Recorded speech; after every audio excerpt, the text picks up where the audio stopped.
Boa noite, irmãos. Irmãos, me ouvem bem? Estão me ouvindo atrás? Bem?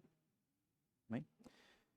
Irmãos, abra sua Bíblia em Colossenses capítulo 1. Nós vamos ler essa noite do verso 13 até o verso 23. Colossenses capítulo 1, do verso 13 ao verso 23.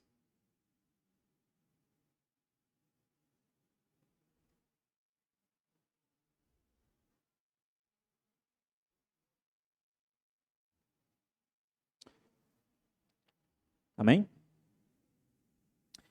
Diz assim, irmãos, a palavra do Senhor em Colossenses capítulo 13 em diante.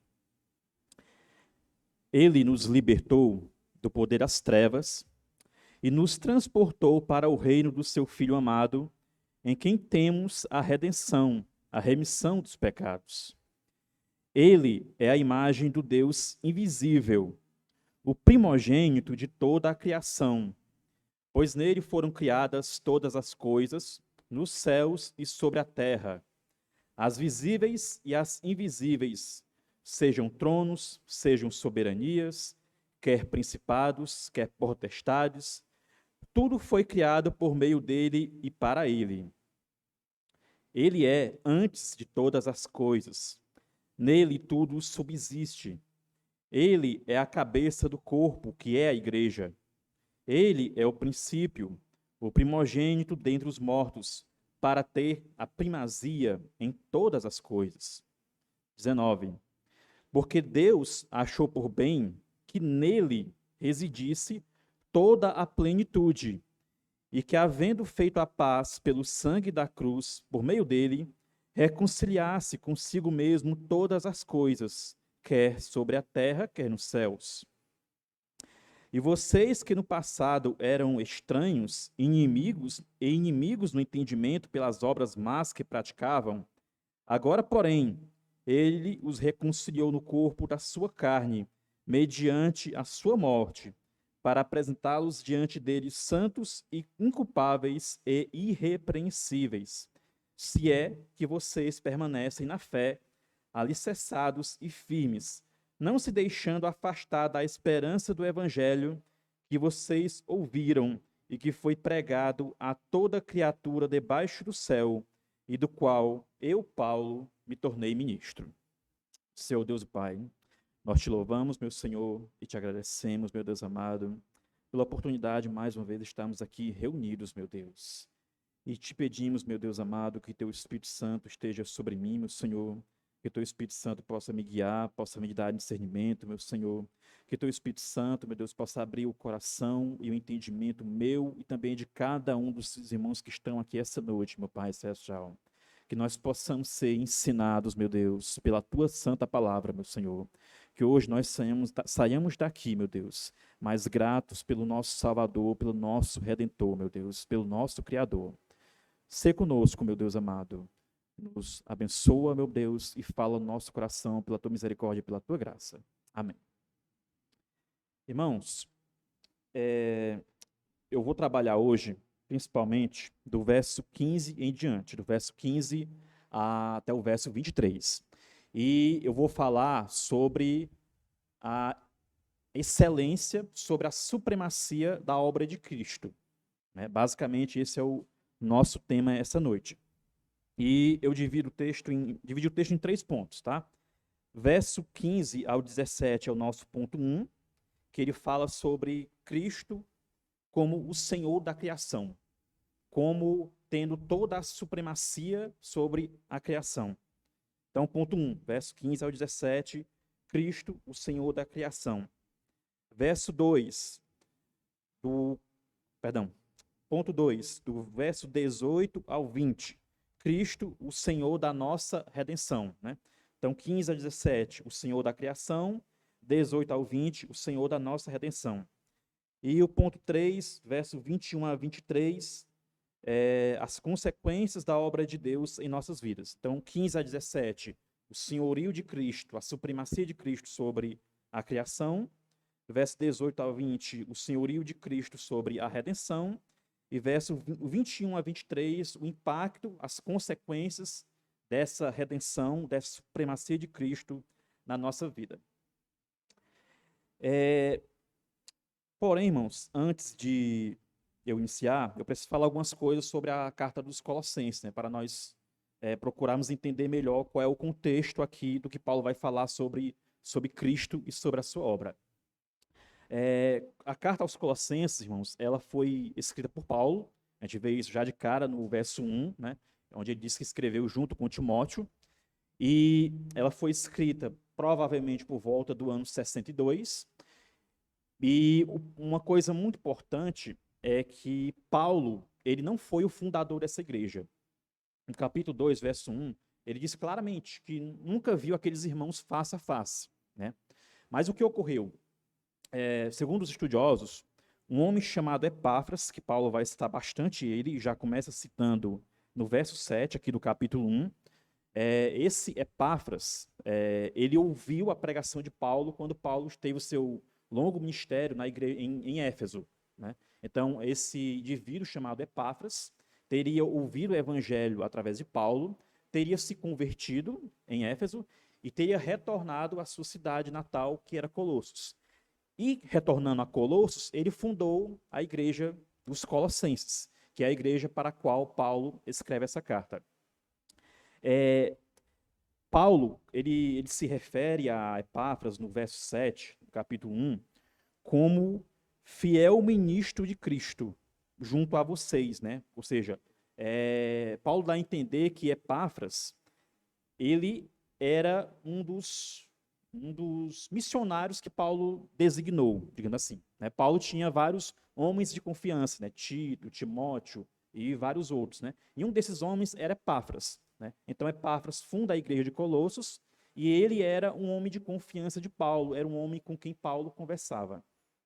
Então Epáfras funda a igreja de Colossenses, provavelmente por volta do ano 55. E aí, como eu disse no início, por volta do ano 62, quando Paulo está preso em Roma, Epáfras vai a Roma. A gente vê isso, acho que é no capítulo 4, verso 12, né? Epáfras vai a Roma se encontrar com Paulo, orar junto com Paulo, e ele relata a Paulo a situação da igreja.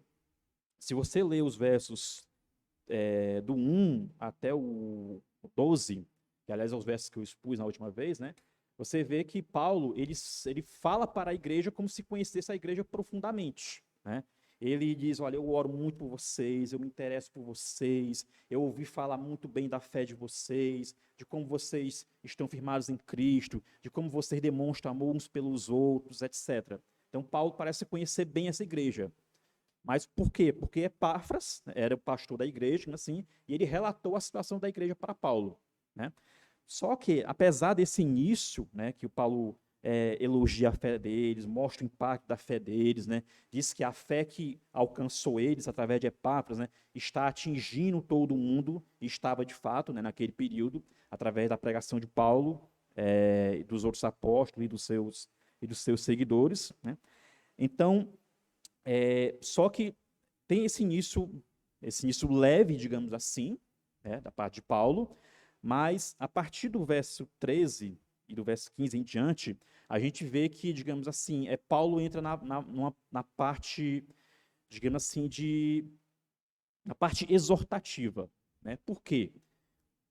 Epáfras relatou para Paulo que estava acontecendo um problema na igreja de Colossos. Qual era o problema? O problema é que havia uma pessoa, ou um grupo de pessoas, né, que estavam ensinando uma doutrina, uma espécie de espiritualidade que juntava elementos do judaísmo com o paganismo, né?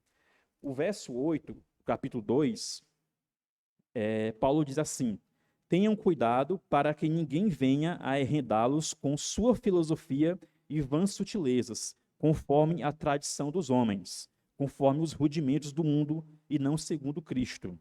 No verso 16 ele fala assim: portanto, que ninguém julgue vocês por causa de comida e bebida, ou dia de festa, ou lua nova, ou sábado, porque tudo isso tem sido sombra das coisas que haviam de vir, Porém, o corpo é de Cristo.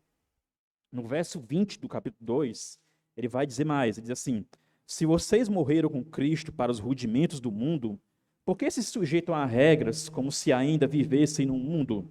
Não toque nisso, não coma disso, não pegue naquilo. Todas essas coisas se destroem com o uso.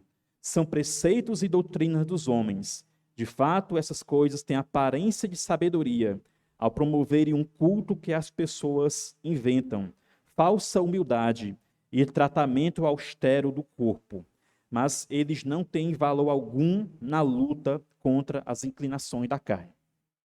Então, por esses trechos que eu li agora e alguns outros, né, a gente entende que o problema era um grupo de pessoas estava dizendo: olha, Cristo, talvez ele não seja suficiente para a salvação de vocês.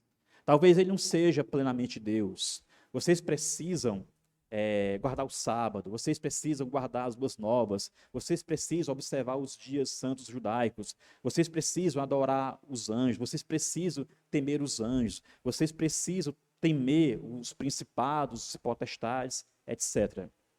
Resumindo, a questão era essa: o ensino desse homem ou desse grupo de homens, não fica claro, era esse, né? Então, irmãos, Paulo, apesar de ele não ter fundado essa igreja, apesar de ele não conhecer esses irmãos face a face, exceto Epáfras, né? Paulo, ele tinha um coração profundamente pastoral, né? Ele amava a igreja, e não só a igreja que ele estava no momento, ou só a igreja que ele havia fundado, não, né? Ele diz, né, que ele era embaixador de Cristo, para pregar o evangelho aos gentios, para conduzir os gentios a Cristo. Então, quando ele ouve uma situação dessa, né, o que Paulo faz? Às vezes, ele ia pessoalmente, mas em outras situações ele não podia ir. Então, nesse caso, o que ele faz? Ele escreve a carta aos Colossenses. E nessa carta, basicamente, o que ele vai fazer? Ele vai apresentar Cristo, né, como sendo todo e suficiente para a salvação do ser humano. Ele vai apresentar Cristo como sendo supremo sobre todas as coisas, sobre principados, sobre potestades, sobre soberanias, sobre a criação, sobre a redenção, sobre a natureza, etc. Tá? E aqui no verso 15, que é onde eu vou iniciar o nosso ponto 1, Paulo começa logo apresentando Cristo, que aqueles falsos mestres diziam que provavelmente não era divino, que provavelmente crer nele não era suficiente para a salvação. Paulo inicia apresentando ele, dizendo que ele é Senhor da criação, de que ele estava na criação, de que ele foi um agente da criação, de que lá nos eventos narrados em Gênesis capítulo 1, Cristo estava lá, né? Ele diz: ele é a imagem do Deus invisível, o primogênito de toda a criação. Ou seja, ele começa afirmando, irmãos, que Cristo é a imagem visível e a representação fiel do Deus invisível, né? Ou seja, Cristo não é apenas um ser humano, Cristo não foi apenas um líder revolucionário, Cristo não foi apenas um profeta, né? Cristo não foi apenas um homem muito inteligente, um homem ao qual nós devemos seguir o exemplo. Não. Paulo começa testificando, afirmando a divindade completa de Cristo, né? Então ele diz: olha, Cristo é a imagem visível e representação fiel do Deus invisível. A Bíblia, irmãos, ela explica a si mesmo, né? A si mesma. Isso é um princípio de interpretação. Então, abra sua Bíblia em Hebreus 1:3. Hebreus capítulo 1, verso 3. Né? Aqui no verso 15 de Colossenses 1, né, Paulo diz que Cristo é a imagem do Deus invisível. E no capítulo 1 de Hebreus, verso 3, nós temos o autor de Hebreus afirmando o seguinte: o Filho, ou seja, Jesus Cristo, né, Hebreus capítulo 1, verso 3, o Filho, que é Jesus Cristo, é o resplendor da glória de Deus. E na minha tradução aqui, diz assim: e ele é a expressão exata do seu ser. Isso, irmão, é que Paulo quer dizer. Jesus Cristo, ele é a imagem do Deus invisível. Ele é a representação, ele é a sua representação fiel. Ele é a expressão exata do ser de Deus. Ou seja, indiretamente, o que é que Paulo está dizendo? Olha, Cristo é Deus. Cristo é plenamente divino. E aí, irmãos, eu coloquei anotação aqui, né? Deus Espírito, Deus é Espírito. Nós sabemos, né? Ninguém viu a Deus. Mas em sua sabedoria e graça, né, foi da vontade de Deus se revelar em forma física aos seres humanos. E essa forma visível é Jesus Cristo. É essa forma visível. Né? A encarnação de Jesus Cristo, né, por muitos hereges ao longo da história, ela foi apresentada como um problema, como um ponto negativo. Pelaquela história de que o corpo é algo mau, a matéria é má. Né? Mas o ponto de vista de Deus, né, da redenção, é algo positivo, né, porque Cristo revela a Deus. Em Cristo nós vemos a Deus. Em Cristo nós podemos contemplar a expressão exata do ser de Deus. Alguém pode dizer, eu quero conhecer a Deus. O que é que para onde a Bíblia nos aponta? Para onde o próprio Cristo nos aponta? Conhecer a Cristo. E tudo que nós precisamos saber, né, sobre Deus e sobre Cristo está revelada na sua palavra.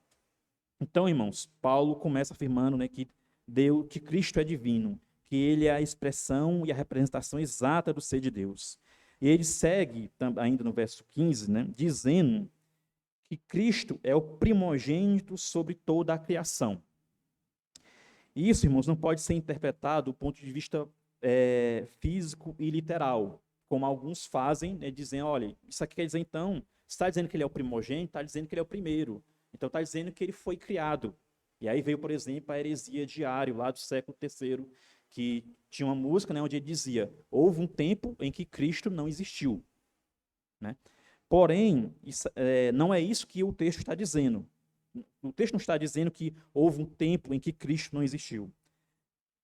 O que nós temos aqui, irmãos, é a figura do filho primogênito, né, de um monarca ou de um rei. O que é que acontecia com o filho primogênito? Ele recebia toda a honra, ele recebia o principal da herança, o principal do governo, o principal do respeito que o seu pai tinha. É nesse sentido que Cristo, ele é o primogênito sobre toda a criação. Né? Deus, aprove a Deus colocar Cristo sobre todos, como seu primogênito, superior a todos, soberano sobre todos. É isso que essa expressão de primogênito sobre toda a criação quer dizer. Após apresentar Cristo, né, como sendo plenamente divino, como sendo primogênito sobre toda a criação, como sendo o herdeiro, né, daquilo que Deus, de tudo aquilo que Deus criou através do próprio Cristo, né? Paulo, ele vai deixar claro que Cristo, ele é o criador de todas as coisas. Verso 16a, ele diz assim, né? Pois nele, ele está se referindo a Cristo, foram criadas todas as coisas. E, novamente relembrando, né? O problema que Paulo estava se opondo, estava atacando, era as pessoas afirmarem que Cristo não era todo o suficiente para a salvação, ou que precisava de algo a mais além da fé em Cristo, ou que Cristo não era plenamente divino. E aqui Paulo vem e diz, olha, esse Cristo que eles estão questionando é simplesmente o Criador de todas as coisas. Nele foram criadas todas as coisas. Esse verso, irmãos, ele ecoa muito, né, ou ele está melhor explicado, digamos assim, na própria Bíblia, em João capítulo 1. Abra sua Bíblia, João capítulo 1, do verso 1 ao 3. Né? Quando Paulo diz aqui que todas as coisas foram criadas nele, né, a gente tem uma explicação disso em João capítulo 1, do verso 1 ao 3, que diz assim, no princípio era o verbo, e João aqui está se referindo a Cristo, a Jesus Cristo. E o verbo estava com Deus, e o verbo era Deus, ou seja, o verbo era plenamente divino, né? Era plenamente Deus. Ele estava no princípio com Deus. E aí, olha só o que o verso 3 diz de João capítulo 1. Todas as coisas foram feitas por ele. E sem ele, nada do que foi feito se fez. Né? Todas as coisas foram feitas por ele. E sem ele, nada do que existe existiria. Então, irmãos, Cristo, ele é o Criador de todas as coisas. A obra da criação, nós sabemos que é uma obra da Trindade, né? Deus Pai, Deus Filho, Deus Espírito Santo. Cristo estava lá como agente criador, como a gente viu agora em João capítulo 1, do verso 1 ao 3. Foi por meio dele que todas as coisas foram criadas. Os poderes celestiais que os falsos mestres, né, estavam adorando ou pedindo que fossem adorados, que é a questão dos anjos, lá no capítulo 2, verso 18, foram criados por Cristo. Né? Então, como é que alguém chega para dizer, olha, Cristo não é suficiente, não. Você tem que adorar os anjos. Né? Não faz sentido. Aqui Paulo dizendo, olha, os anjos, eles são seres criados. Foi o próprio Cristo que criou eles. Cristo é o criador do cosmos, né? Os céus, as estrelas, sol, lua, etc. No mundo antigo, em muitas religiões, em muitas culturas, é comum adorar elementos celestes, né? Sol, lua, estrelas, planetas, etc. Né? E Paulo está dizendo, olha, Cristo é o criador de todas essas coisas. Cristo é supremo sobre todas essas coisas. Todas elas vieram à existência mediante a sua palavra. Então, não temos que dividir a adoração de Cristo com essas coisas, porque são meras coisas criadas, fazem parte do universo criado por esse Cristo. Elas não são merecedoras de adoração, elas não são merecedoras de temor, elas não são merecedoras da gratidão de vocês. Elas são parte da criação desse Cristo. A terra e todas as criaturas foram criadas por ele. A expressão, né, que ele bota mais à frente, aqui no verso 16, né, ele criou as coisas visíveis e as invisíveis, né, sobre a terra, nos céus. Ele coloca assim, sejam tronos, sejam soberanias, quer principados, quer potestades. Essa expressão, ela faz referência às classificações judaicas para a questão de anjos. Né? Eles tinham essas expressões, né, de principados, potestades, etc. E Paulo diz, olha, tudo isso, seja no céu, seja na terra, quer principados, quer seja potestades, etc., tudo isso foi criado por Cristo. Então, tudo isso está debaixo do controle dele, está debaixo da soberania dele. Vocês não têm que se preocupar com isso, ou vocês não têm que adorar a isso. Em seguida, irmãos, no verso 16b, Paulo coloca uma coisa também muito relevante, né? Ele pontuou até agora, a gente viu que Cristo é simplesmente o criador de todas as coisas. E nada sem ele foi criado. E tudo foi criado por ele. Ele estava lá no evento da criação, com Deus Pai e com Deus Espírito Santo. Agora, na parte final do verso 16, Paulo diz assim, tudo foi criado por meio dele e para ele. E essa expressão, essa palavra, essa preposição para, né, ela dá a ideia de quê? De propósito, de alvo. Né? Tudo foi criado para Cristo. Tudo foi criado para o louvor, honra e glória de Cristo. Essas coisas não foram criadas para ser adoradas. Essas coisas não foram criadas para ser veneradas. Essas coisas não foram criadas para ser divindades, não. Elas foram criadas por Cristo e para Ele, para o louvor da sua glória. Ele não é apenas o Criador, mas Ele é o próprio alvo e propósito da criação.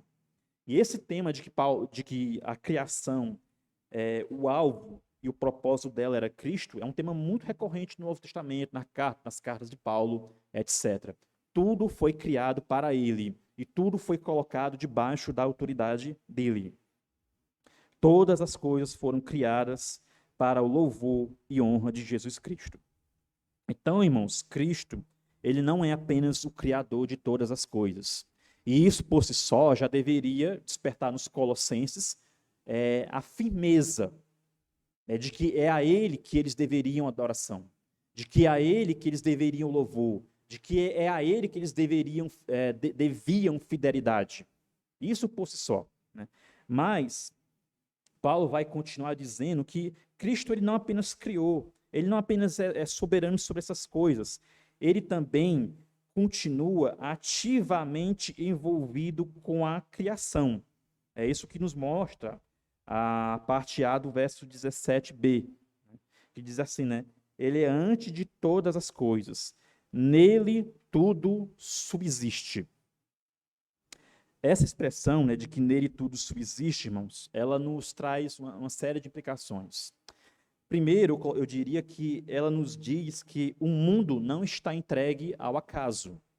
O mundo não está entregue a divindades. O mundo não está entregue às estações da lua, né? Ou eventos como terremotos, etc. O mundo não está entregue ao acaso. O que a Escritura revela, irmãos, é que Cristo continua sustentando a sua criação. É Ele quem evita que o mundo caia no caos e se desintegre. É Cristo. E aí vamos voltar a Hebreus 1:3, Hebreus capítulo 1, verso 3, né, onde o autor de Hebreus nos explica isso aqui, né? Ele deixa isso aqui mais claro. Não que aqui esteja confuso, digamos assim, né? Mas ele reforça essa ideia de que Cristo, além de ser o Criador de todas as coisas, além de ser a expressão exata do ser de Deus, além de ser plenamente Deus, ele sustenta a criação, ele está ativamente envolvido com a criação. Veja o que diz o verso 3. O Filho, que é o resplendor da glória de Deus e a expressão exata do seu ser, sustenta todas as coisas pela sua palavra poderosa.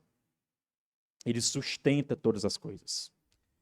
Na mentalidade moderna, irmãos, isso é um conceito difícil de aceitar. Esse é um conceito que nós temos perdido muito, né? É até famosa por exemplo, na Idade Média com Lutero, né? Tem até um evento que faz parte do episódio da conversão dele, que diz que ele ouviu um raio, alguma coisa, um trovão, e ele entendeu como aquilo ali sendo a atuação de Deus, como sendo um sinal de Deus, né? Isso indica alguma coisa, que é o quê? Que Lutero, por bem ou por mal, ele tinha a percepção de que Deus é soberano sobre todas as coisas, de que um relâmpago, de que um trovão, de que a chuva, de que todas essas coisas, elas estão debaixo da soberania e da atuação ativa de Deus, de Cristo, da Trindade, né? Porém, nós perdemos isso. Nós, homens modernos, né, do século XXI, moradores aqui de Fortaleza, nós temos perdido essa percepção, né? Cristo, ele sustenta todas as coisas. Por que isso é importante, irmãos? Nós vivemos dias muito difíceis, né? Em que somos sacudidos com muitas tragédias, com muitas dificuldades, com pandemias, com muitas guerras, com muita violência, etc. Mas, quando nós olhamos para um texto como esse, irmãos, isso deve nos acalmar. Eu lembro quando eu assistia o Jornal Nacional, e quando o William Bonner falava, vai passar um asteroide bem pertinho da Terra, né? Vai ter um terremoto assim assado. Eu ficava desesperado naquela época, né? Por quê? Porque eu não tinha essa percepção. Eu não tinha essa percepção de que Deus, além de ter criado todas as coisas, além de ser soberano sobre todas as coisas, Cristo está ativamente sustentando a criação. Ele está ativamente sustentando os corpos celestes. Ele está ativamente sustentando a vida, preservando as coisas nos seus devidos lugares, conforme a sua vontade, né? Então, quando você lê, por exemplo, Apocalipse, fica muito evidente. O mundo não vai acabar, irmãos, com uma bomba atômica, com coisas desse tipo, não. Por quê? Porque Deus é soberano e ele já disse como é que vai acabar. Nós vamos acreditar no William Bonner ou em Cristo, em Deus, na palavra de Deus? Eu entendo que nós temos que acreditar na palavra de Deus e que nós devemos nos alegrar nisso, nós devemos confiar nisso. Nós devemos apegar nisso, de que todas as coisas, a criação, o mundo, os corpos celestes, a nossa vida, os eventos da nossa vida, tudo isso está debaixo da soberania de Deus. E Ele sustenta todas as coisas. Ele é o sustentador de todas as coisas. No verso 18, irmãos, a partir do verso 18, nós vamos ver Paulo exaltando a Cristo por seu papel como redentor da humanidade e da criação, né? Ele não apenas criou todas as coisas, ele não apenas sustenta todas as coisas, não apenas todas as coisas foram criadas para a glória e louvor dele, mas agora no ponto 2, verso 18 ao 20, nós vamos ver que ele redimiu essas coisas, né? E como assim redimiu? Redimiu porque nós sabemos a história, né? O homem caiu em pecado, se afastou de Deus, se alienou de Deus, e isso foi um evento cataclísmico, não só para o ser humano, mas também para toda a criação. Tudo foi afetado, tudo foi terrivelmente afetado, né? Tudo foi terrivelmente desestabilizado. Mas nós vamos ver a partir agora do verso 18, né, que Cristo redimiu a criação e redimiu os seres humanos. Ele começa, no verso 18, afirmando o seguinte: esse Cristo que sustenta todas as coisas, ele é a cabeça do corpo que é a igreja. E aí é muito legal essa passagem, né, porque ele está falando de quem? Falando da igreja, está falando do seu povo, né? Está falando daquelas pessoas de Colossos, né, que estavam ouvindo aquele falso ensino. Então, Paulo aqui, irmãos, ele apresenta dois conceitos. A igreja como corpo, que é um conceito que ele desenvolve em outras partes, como, por exemplo, em Romanos 12, verso 4 ao 5. E ele apresenta aqui um conceito que não está nas outras cartas, muito claramente, mas é o conceito de Cristo como o cabeça da igreja, né? Isso é muito legal. No verso 24, aqui de Colossenses 1, ele repete esse conceito, né? Ele diz assim, ó: agora me alegro dos meus sofrimentos por vocês e preencho o que resta das aflições de Cristo na minha carne, a favor do seu corpo, que é a igreja. Ele repete novamente esse conceito, né? Então, a igreja, irmãos, é um corpo, né? É um corpo composto de muitos membros, mas esses membros, eles formam um corpo. E esse corpo, ele não está entregue ao caos, não está entregue à própria sorte, não. Ele tem um cabeça, ele tem um condutor, ele tem um direcionador, ele tem um sustentador, ele tem alguém supremamente sábio que toma, estão ouvindo? As decisões por ele, né? Cristo é o cabeça da igreja. O que vemos aqui, irmão, é Paulo indicando que este corpo é especial. Cristo, ele criou todas as coisas, ele sustenta todas as coisas, ele criou também a igreja. E ele aprove a ele ser o cabeça dessa igreja. Essa metáfora, irmãos, sugere a ideia de que Cristo é a liderança suprema da igreja, é o seu guia, é o soberano da igreja. A igreja é formada por pessoas criadas e remidas por ele. E ele próprio se encarrega de liderar e sustentar este corpo para que ele alcance o seu objetivo, né? Então, a igreja, irmãos, alguns se referem à igreja como um mistério, né? Apesar de todos os problemas, apesar de todas as dificuldades, apesar de todos os ataques de Satanás e muitas vezes ataques internos, que era muito comum aqui, e é o que a gente está vendo aqui, né? Alguém chega dentro da igreja, começa a atacar a igreja, começa a querer destruir a igreja, começa a querer ruir a igreja. Apesar disso, a igreja sempre continua. Tem sido assim até desde o século I. E por que isso ocorre, irmãos? Ocorre, irmãos, porque a igreja, não somos nós que sustentamos a igreja. O pastor Iranildo, apesar de Deus ter constituído ele sobre essa igreja, né, como pastor, não é ele que sustenta a igreja. Quem sustenta a igreja é Cristo. Ele é o soberano da igreja. E não é qualquer um, é o arquiteto do universo, é o criador de todas as coisas, dos principados, das potestades, é aquele que sustenta todas as coisas, né? Ou seja, é alguém muito poderoso. E a igreja está debaixo da proteção dele, está debaixo do direcionamento dele. Acho que às vezes nós não vemos isso, né? Se você ler a história do cristianismo, você vê muitos eventos, muitas situações em que a igreja foi terrivelmente atingida, em que parecia que a igreja não ia ter continuidade. Regiões em que houve problemas, pestes, desastres naturais, em que a igreja foi dizimada ali por um período. Mas ela germina em outro canto. E às vezes, ali mesmo, ela germina depois. Por quê, irmãos? Porque Cristo é soberano. Ele é o condutor da igreja. Ele diz que as portas do inferno não prevaleceriam contra ela. Ele é o cabeça da igreja. Quão privilegiados nós somos, né, de fazer parte desse corpo. Não é um grande político, um estrategista que lidera ela, não. É Jesus Cristo, o próprio arquiteto do universo, o criador e sustentador de todas as coisas, que conduz essa igreja. Na parte B do verso 18, irmãos, Paulo vai dizer que Cristo, ele é o princípio, o primogênito dentre os mortos para ter a primazia em todas as coisas.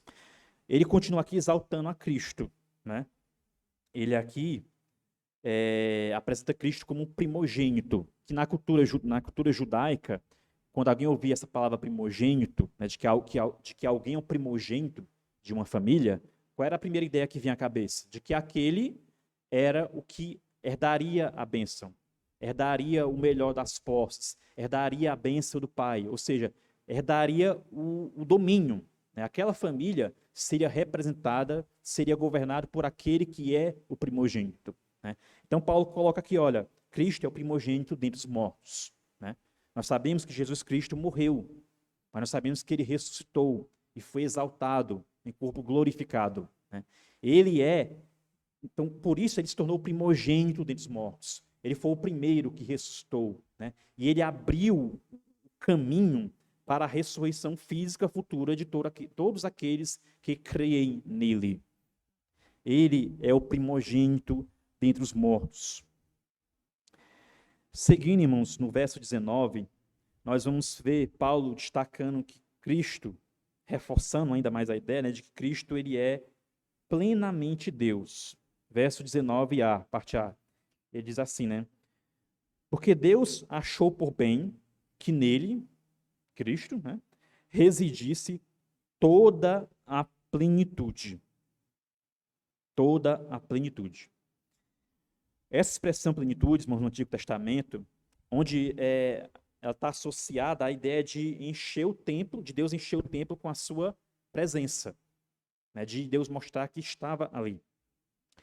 Jesus ele não é apenas o portador da glória de Deus, mas tudo o que Deus habita em Cristo. A plenitude de Deus habita em Cristo. Dizer que toda a plenitude divina de Deus habita em Cristo significa dizer que ele é plenamente Deus. Ele não é apenas um líder, ele não é apenas um ser humano muito inteligente, ele não é apenas um grande profeta. Ele é plenamente Deus. Toda a divindade habita nele. Os falsos mestres, irmãos, eles tentavam diminuir a Cristo e a sua obra. E tentavam atrair as pessoas para guardar o sábado, né, para adorar luas novas, adorar anjos. E eles davam a entender que isso faria com que eles tivessem uma vida espiritual mais elevada. Né? Mas Paulo ressalta que tudo o que o cristão precisa estar em Cristo. Porque nele habita a plenitude de Deus, a plenitude da divindade. Ele tem todo o poder, ele tem toda a honra e toda a glória do Deus Pai. Ele é soberano sobre todas as coisas, ele sustenta todas as coisas, ele lidera todas as coisas. E a pergunta que talvez Paulo gostaria de estar colocando na cabeça dos colossenses, nessa parte do que mais vocês precisam? Vocês precisam adorar anjos? Vocês precisam adorar luas novas, guardar os sábados, que são coisas da velha aliança? Vocês precisam disso? Vocês precisam buscar novidades? Né? Vocês precisam buscar apóstolos? Vocês precisam buscar curandeiros? Vocês têm como cabeça de vocês, como cabeça da igreja da qual vocês fazem parte, o próprio Deus. Aquele que é plenamente Deus, aquele que possui a plenitude da divindade sobre ele e nele. Então a pergunta para os colossenses, para os colossenses seria: a quem eles deveriam direcionar sua adoração ou temor? A anjos, a principados e potestades, a lua, ao sol? Não faz o menor sentido, né? Acho que indiretamente era isso que Paulo queria dizer. Então, irmãos, com esse Salvador que eu estou procurando apresentar aqui, que vem sendo apresentado aqui há muitos meses, né, através da exposição dos evangelhos, com esse Salvador, com tão grande Salvador, com tão grande salvação, do que mais nós precisamos para adorar a Deus? Do que mais nós precisamos para ser obedientes a Ele, para sermos fiéis a Ele, para termos essa convicção de que nós somos do corpo que pertence a Ele e do qual Ele é a cabeça? O que mais nós precisamos? Em que ou em quem mais nós devemos nos apegar? Né? Essa é uma pergunta retórica. A ideia é em ninguém, em nada. É Ele. Devemos confiar em obras? Devemos buscar novidades? Não. Essas coisas são vãs filosofias, como Paulo diz aqui. São vãs filosofias. São coisas enganosas. São coisas que apenas querem tirar a nossa atenção do nosso alvo, que é a obediência a Cristo. O verso 20, irmãos, verso 20, logo no início, a gente vai ver Paulo destacando, agora ele vai continuar apresentando a questão da redenção, né? A gente vai ver Paulo destacando que o sacrifício de Cristo na cruz, ele nos reconciliou com Deus, né? Ele diz, né? E que havendo feito a paz pelo sangue da sua cruz, por meio dele, reconciliasse consigo mesmo todas as coisas, quer sobre a terra, quer nos céus. Essa expressão reconciliar, irmãos, ela traz a ideia de você restaurar uma relação que foi quebrada, né? Deus, em Cristo, criou todas as coisas, como nós vimos, como nós já sabemos, né? Mas essa relação, essa intimidade, ela foi quebrada. Ela foi ofuscada pelo pecado, ela foi ofuscada pela queda do homem, né? Então aqui Paulo está dizendo que o sacrifício de Cristo na cruz, né, quando ele foi erguido no madeiro, né, esse sacrifício, ele trouxe como resultado que essa relação que havia sido quebrada fosse restaurada, fosse restabelecida, né? Ou seja, Jesus Cristo, ele é o arquiteto do universo, ele é o criador de todas as coisas, ele é o sustentador de todas as coisas foram feitas para ele e por meio dele, ele é o cabeça da igreja, ele conduz a igreja e ele próprio redimiu essa igreja, redimiu esse povo. Ele próprio, né, nos trouxe para próximo de si, nos trouxe para próximo de Deus, né? Paulo diz, né, que, em Romanos, né, que nós estávamos destituídos da glória de Deus. Não havia ninguém que procurasse a Deus. Não havia ninguém que buscasse a Deus. As pessoas não conseguiam. Mas quando Cristo foi erguido madeiro, morreu e ressuscitou, nós fomos reconciliados com Ele. A igreja foi reconciliada, foi criada por Jesus Cristo. Então, irmãos, Paulo demonstra para a igreja de Colossos que eles próprios e toda a criação, né, ele diz, né, reconciliar-se consigo mesmo todas as coisas, não foram só os seres humanos, né? Ele diz, né, quer sobre a terra, quer no céu, todas as coisas, né? Então, Paulo está mostrando para os colossenses que eles próprios e toda a criação foram atingidos, foram impactados por esse ato de Cristo, né? Em Cristo, diz Paulo, lá em 2 Coríntios capítulo 5, Deus estava reconciliando consigo o mundo. Né? Veja que coisa maravilhosa, né? Como o pastor tem pontuado, né? Aparentemente, né, o evento da cruz foi à primeira vista, parece ter sido uma derrota de Cristo, parece ter sido uma derrota de Deus. Mas nós vemos, né, e isso fica claro em Atos capítulo 2, Atos capítulo 4, etc., nós vemos que era algo totalmente debaixo do plano redentivo de Deus, do plano redentivo de Cristo. Foi o próprio Cristo que se entregou. Porque quando ele se entregou, né, quando ele executou aquela tarefa, aquela obra que Deus deu a ele estava naquele ato reconciliando consigo todo mundo, trazendo todo mundo, todos aqueles que ele elegeu para próximo de si. O sacrifício de Cristo, irmãos, ele redime também até a criação. Romanos 8, verso 19 a 21 diz assim: a ardente, Romanos 8, 19 a 21. A ardente expectativa da criação aguarda a revelação dos filhos de Deus, ou seja, aguarda a consumação de todas as coisas. Pois a criação está sujeita à vaidade, não por sua própria vontade, mas por causa daquele que a sujeitou, na esperança de que a própria criação será libertada do cativeiro da corrupção, para a liberdade da glória dos filhos de Deus. Né? Então, irmãos, esse ato de Cristo, com relação à criação, a gente tem aquela história do já, ainda não. Né? Ele já redimiu a criação também, mas é um já, ainda não. Né?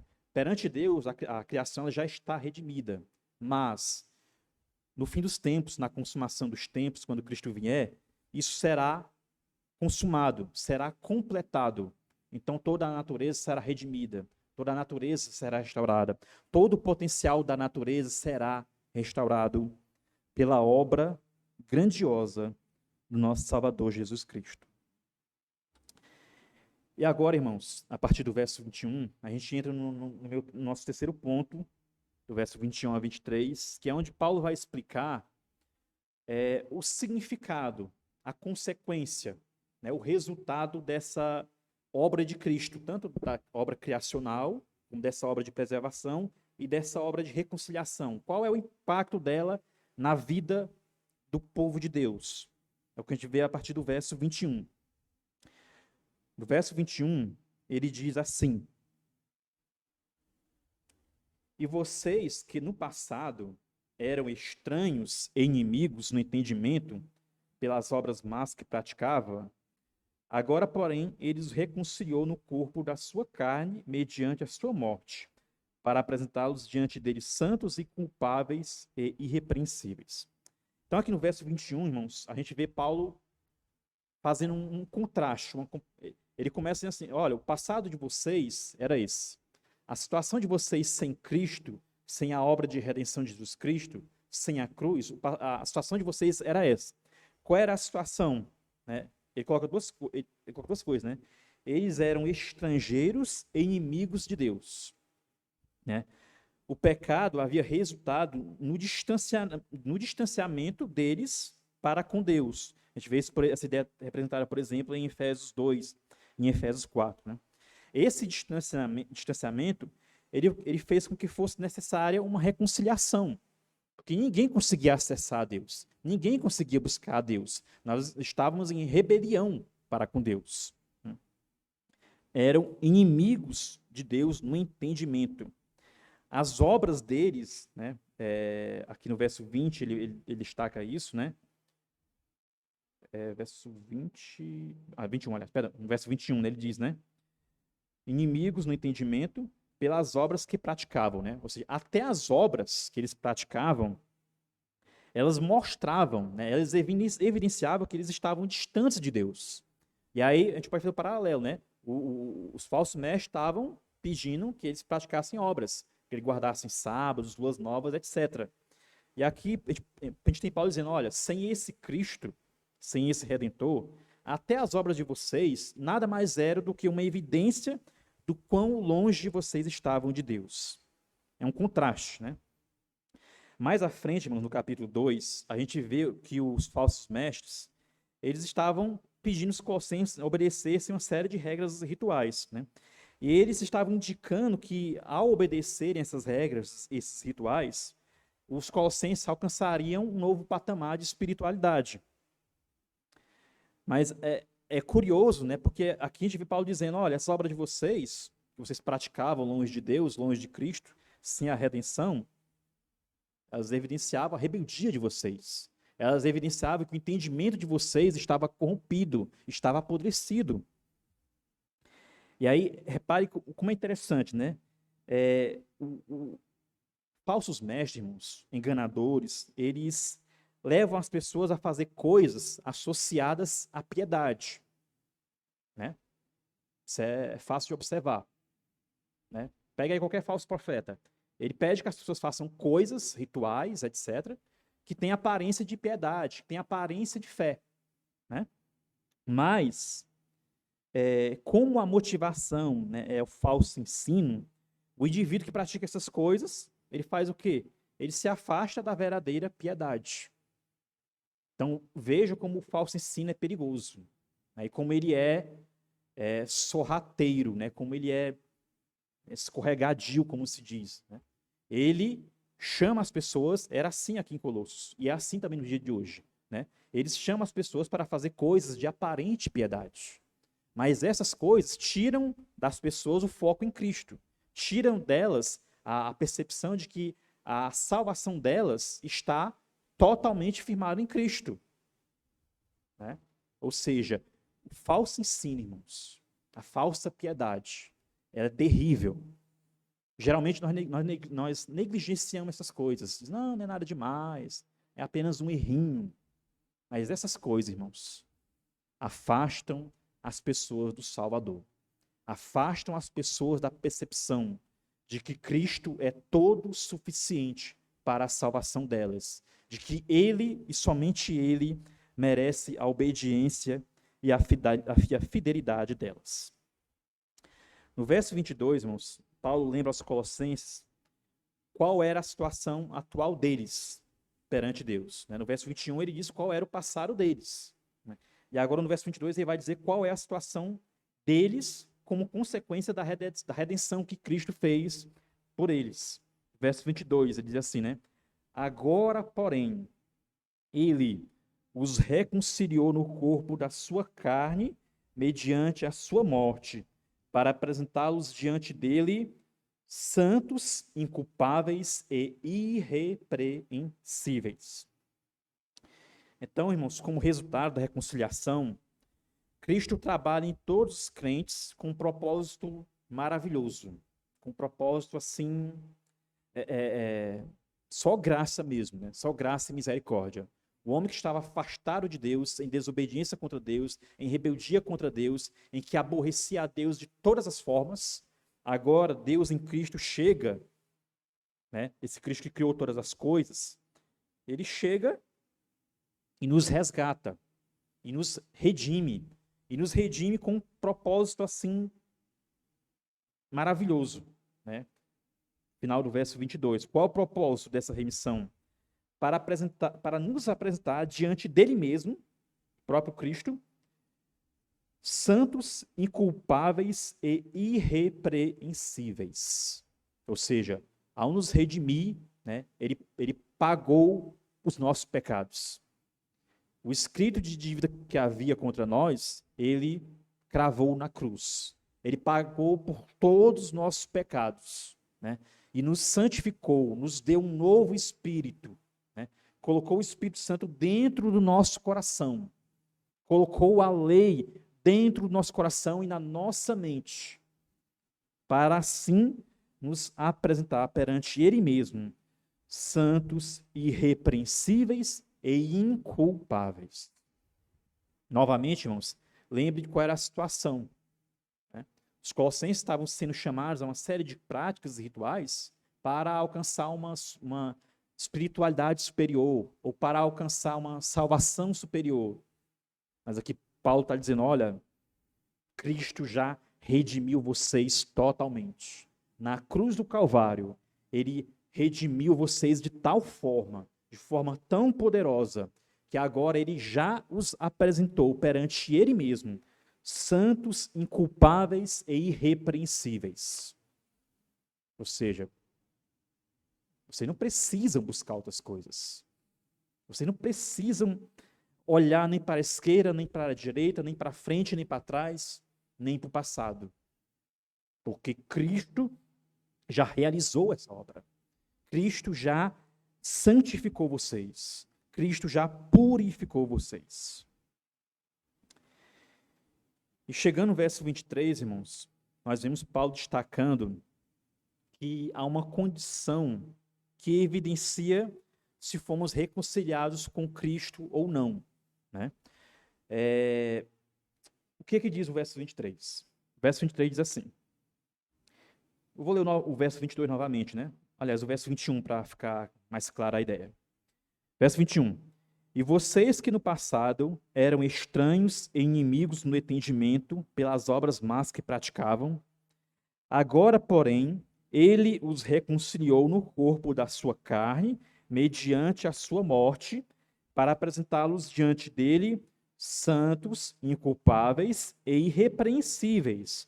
Ao verso 23 ele diz: se é que vocês permanecem na fé, alicerçados e firmes, não se deixando afastar da esperança do evangelho que vocês ouviram e que foi pregado a toda criatura debaixo do céu, e do qual eu, Paulo, me tornei ministro. Aqui, aparentemente, há um problema, né? Porque aqui tem um se, tem uma condição, né? E alguém poderia dizer, olha, Paulo está dizendo que a situação dos caras aí é complicada. Parece que Paulo não cria muito na genuidade da fé deles. Mas se você ler o capítulo 1 até o verso 12, você vê que não é isso que Paulo está querendo dizer. Paulo não está colocando em dúvida a fé dos leitores da sua carta. Porque do verso 1 ao verso 13, né, ele, por exemplo, no verso 3 ele diz, né, olha, damos sempre graças a Deus, Pai de nosso Senhor Jesus Cristo, quando oramos por vocês. E ao verso 4 ele diz, ó, desde que ouvimos da fé que vocês têm em Cristo Jesus e do amor que vocês têm por todos os santos, por causa da esperança que está guardada para vocês no céu. Né? Ou seja, Paulo estava escrevendo para cristãos genuínos, estava escrevendo para uma igreja. Ele não está aqui no verso 23 questionando a fé deles. Essa expressão, irmãos, essa frase, ela é uma constatação de Paulo de que a perseverança na fé é essencial à vida cristã. É uma evidência de uma fé genuína. É uma evidência de que alguém foi redimido, de que alguém foi resgatado, de que alguém foi santificado por Jesus Cristo. Essa é a ideia.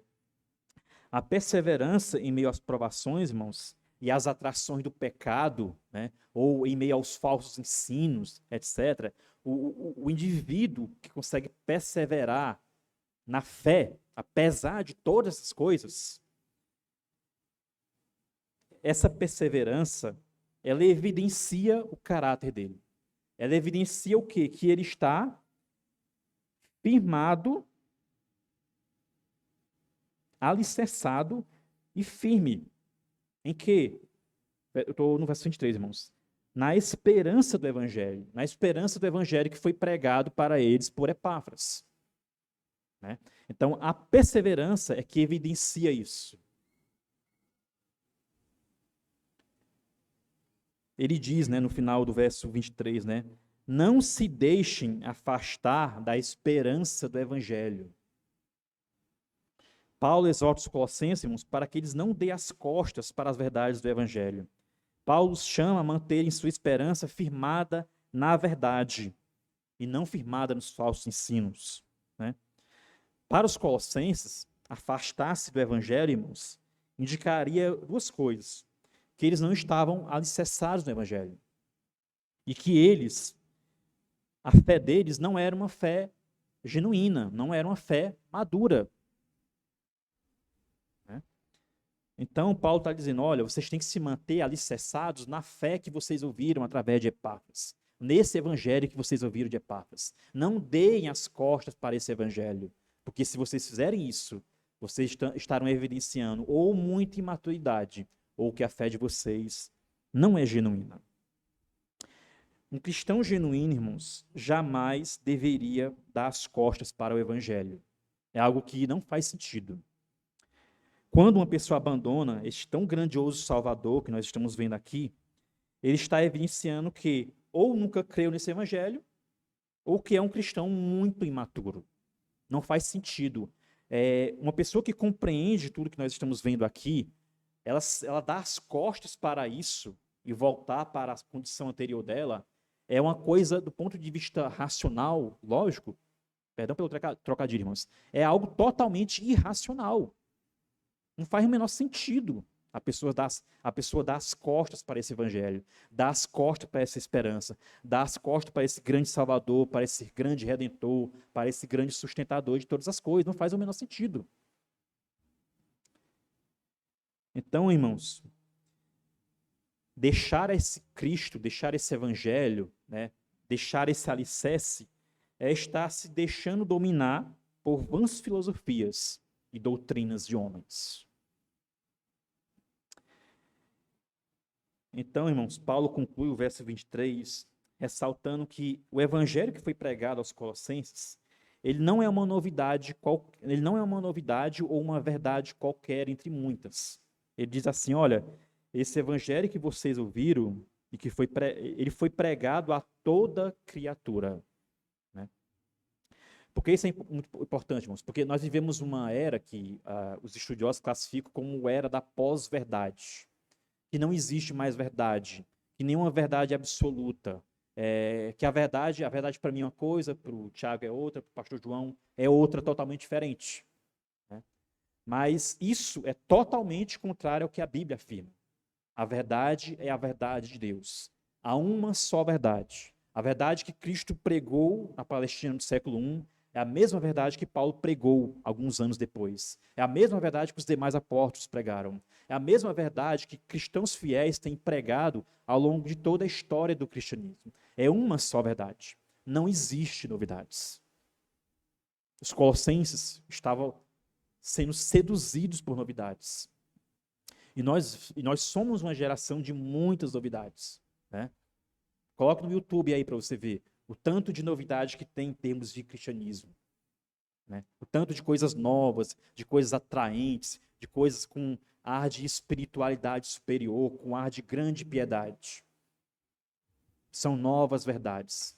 E não existe novas verdades, porque só existe uma verdade, só existe um evangelho. O evangelho que foi pregado aos Colossenses é o evangelho que, como Paulo diz no início, né, por volta do capítulo 5 ou 6, ele diz, né, que era o evangelho que era a verdade, essa verdade era a mesma que estava frutificando em todo o mundo conhecido. Só existe uma verdade. A salvação estava alcançando milhares de pessoas em todo o mundo, firmada em uma única verdade, em um único evangelho. E foi da vontade de Cristo que este evangelho chegasse aos Colossenses e chegasse a nós, né? Esse evangelho é a verdade que é ensinada por todo mundo, independente de cultura, independente de raça, independente de época, idade, sexo, etc. É o mesmo evangelho. Naqueles dias, irmãos, os colossenses eles estavam cogitando acrescentar a este evangelho práticas que os aproximaria mais das divindades, né? Ou os daria uma espiritualidade superior. E aí eu coloco assim aqui nas minhas anotações. Nos nossos dias, devemos evitar a busca por novidades. Devemos evitar, né? Devemos saltar como se diz, né, em cima do, expressão me fugiu agora, né? Dos dois pés, alguma coisa assim, né? Devemos ficar muito alerta com novidades. Eu lembro agora, né, de uma certa vez ouvindo um pastor muito experiente, ele falando sobre o ministério dele, e alguém questionou como ele tinha sido fiel por tantos anos, por tantas décadas, na pregação da palavra, se ele não era um homem muito estudioso, um homem que tinha frequentado seminário, um profundo conhecedor das línguas originais.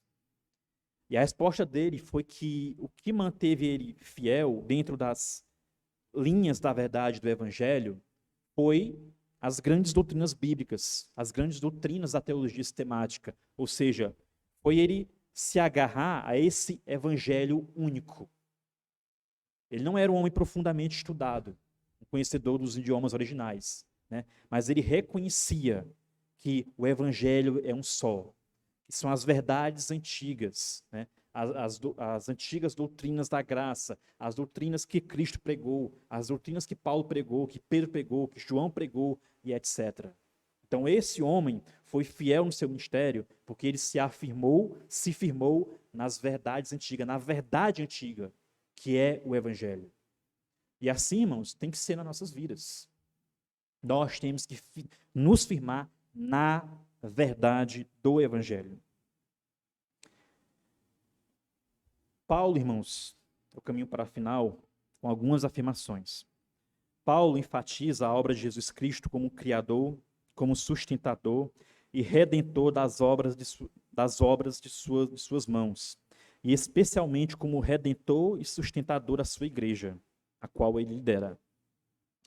Por isso, o que Cristo espera de nós, irmãos, é que o adoremos, que o cultuemos, que confiemos nele e o sirvamos com grande alegria e simplicidade, sem buscar coisas novas, sem buscar coisas espetaculares, sem buscar a última novidade.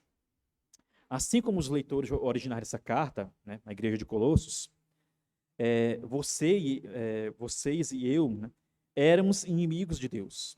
Nossas obras, ao invés de nos aproximar da salvação, evidenciavam toda a nossa impureza e inimizade para com Deus.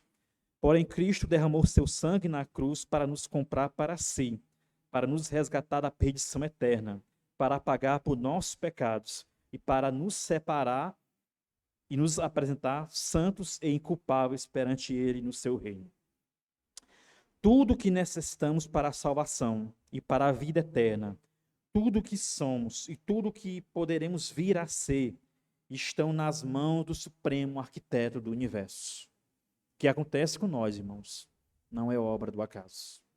E graças a Deus por isso. Ele, esse Cristo, que é o arquiteto do universo, que nos sustenta, é o próprio Deus que nos criou, que nos resgatou e que nos separou para nos reconciliar consigo mesmo. Queremos honrar Cristo? Então nos apeguemos firmemente a Cristo como nosso Salvador. O que precisamos é da obra dele aplicada a nós. A salvação é pela fé em Cristo. Não é pela fé em Cristo. Não é pela fé em Cristo mais alguma coisa. Não. É pela fé em Cristo somente. Pela fé em Cristo somente. Somente Cristo. Então, irmãos, Paulo, né, como fiel ministro do Evangelho de Jesus Cristo, ele se opôs aos falsos ensinos. Né? Ele não pensou assim, não, isso não é nada demais, isso vai passar. Não. Ele se opôs àqueles falsos ensinos. E ele mostrou Cristo para os colossenses. Cristo como uma representação fiel e visível do Deus invisível e o agente de Deus na criação.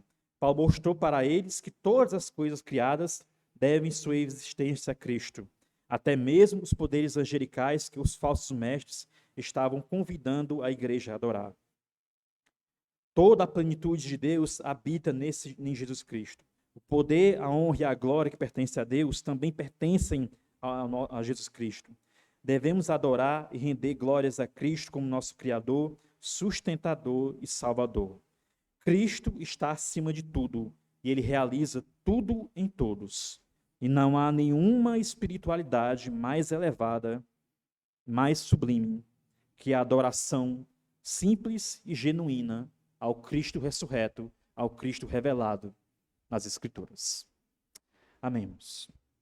Senhor Deus e Pai, te louvamos e te agradecemos, meu Deus, pela misericórdia, pela tua graça, meu Senhor, pela tua salvação, meu Senhor, pelo Evangelho, meu Deus, que foi escrito pelos teus santos apóstolos, que foi escrito pelo apóstolo Paulo, que chegou até nós, meu Deus, para nos guiar, para nos direcionar, para nos consolar, para nos vivificar, para mostrar, meu Senhor, quão grande Salvador nós temos, para mostrar que o nosso Salvador, o nosso alicerce, é nada mais, nada menos do que o arquiteto do universo, o criador de todas as coisas, o soberano sobre todas as coisas, o cabeça da igreja, o líder da igreja, o soberano da igreja, o sustentador de todas as coisas.